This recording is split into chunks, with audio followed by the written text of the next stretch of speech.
আমি সবসময় চেয়েছিলাম আমার হাজব্যান্ডের সাথে একটা সিম্পল লাইফ লিড করতে।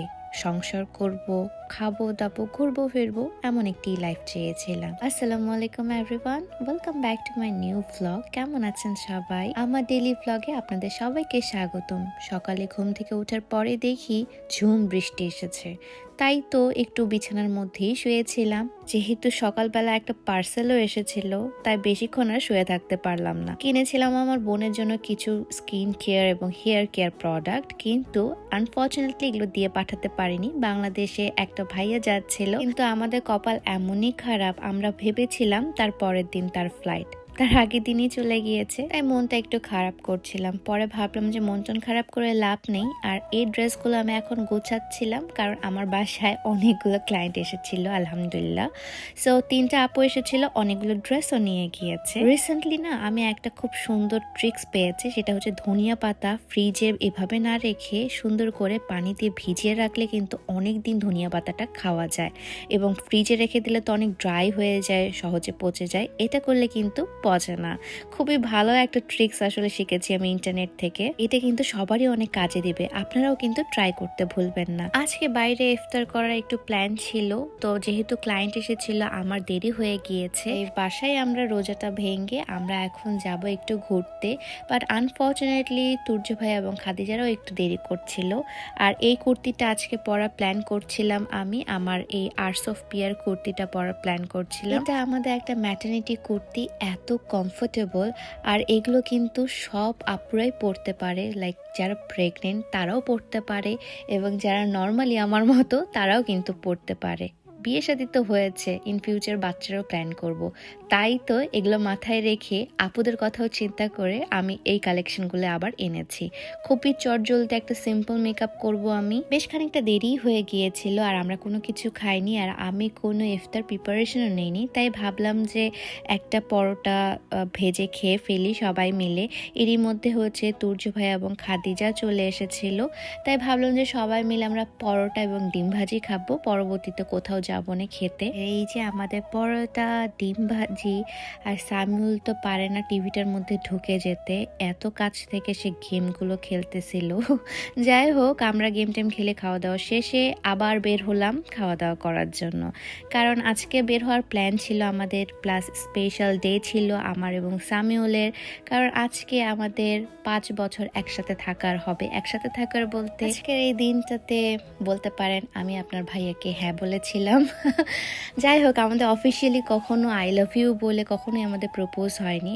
আমাদের মধ্যে না জাস্ট হয়ে গেছে এমন একটা ব্যাপার আর কি, কেউ কাউকে ছাড়া আর থাকতে পারি না, এমন একটা ব্যাপার হয়ে গিয়েছিল। আর আমি কথার থেকে কাজে বেশি বিশ্বাসী, সো সে করে দেখাইছে, দ্যাটস ভেরি গুড। যাই হোক, আমরা গিয়েছিলাম একটা ইন্ডিয়ান রেস্টুরেন্টে, সেখানে পানিপুরি অর্ডার করেছিলাম। বাট ওয়েট, দেখতে যেমন মজা মনে হচ্ছিল না পানিপুরিটা, খেতে ততটাই জঘন্য ছিল, খুবই বাজে। আমি এটার পানিপুরি আগে ট্রাই করিনি, কারণ আমি সব জায়গায় পানিপুরি ট্রাই করি না, আমি জানি এখানকার পানিপুরি একদমই ভালো না। বাট এই পানিপুরিটা একদম অনেক বাজে ছিল, কেমনই যেন একটু মানে স্মেল আসতেছিল।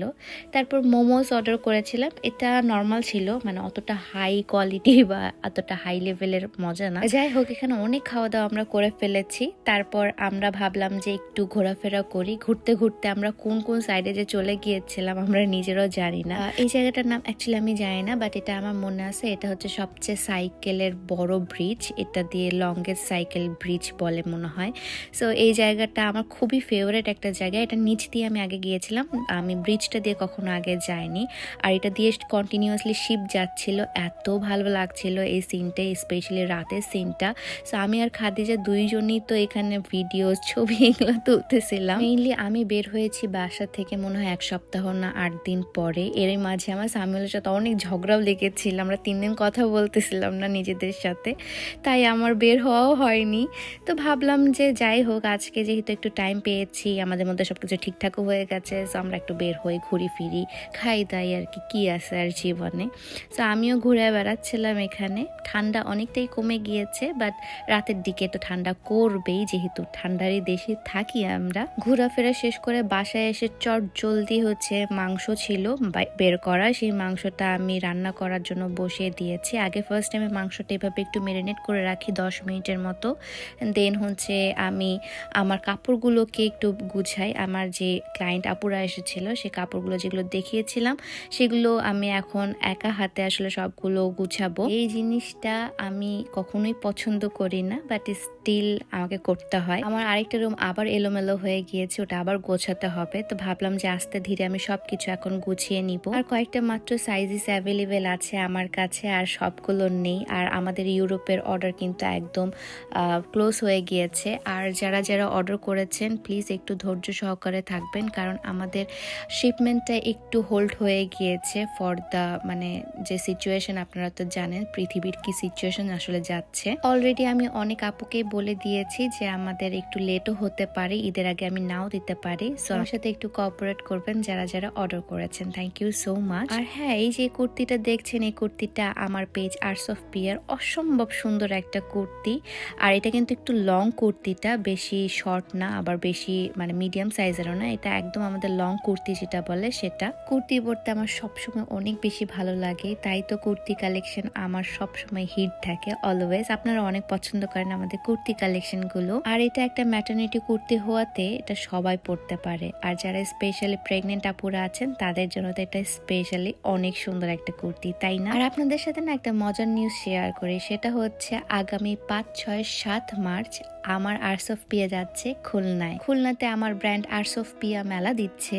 5, 6 এবং 7 মার্চ আমরা থাকছি বিজয়গাথা কমিউনিটি সেন্টার, শিববাড়ি মোড়, খুলনাতে। আচ্ছা, এখানে কারা কারা খুলনার আছেন একটু কমেন্ট করে কিন্তু জানাবেন। লাস্ট 2বার যখন গরুর মাংস রান্না করলাম তখন একটা জিনিস আমার খুবই ভুল হচ্ছিল, সেটা হচ্ছে আমার মাংসে কালার আসতেছিল না। পরে সামিউল বলল যে তোমার এই কারণে কালারটা আসতেছে না। আমি পেঁয়াজটাকে আগে ভালো মতো ভেজে নিতাম না, নর্মালি 2-3বার নাড়াচাড়ার পরই আমি মাংসটা দিয়ে দিতাম। সেক্ষেত্রে হতো কি আমার মাংসটার কালারটা খুবই ঘোলা আসতো, ভালো আসতো না। তো সেই জন্য এই ট্রিক্সটা ফলো করার পর দেখলাম যে না, আমার তো আসলে এই মাংসের কালারটা বেশ ভালো এসেছে। আমার হাজব্যান্ড তো আসলে ভালো জিনিয়াস। সো এইভাবেই আসলে আজকের ব্লগটা শেষ করছি। দেখা হচ্ছে নেক্সট ব্লগে। Till then tata, bye bye, সবাই ভালো থাকবেন, আল্লাহ হাফেজ।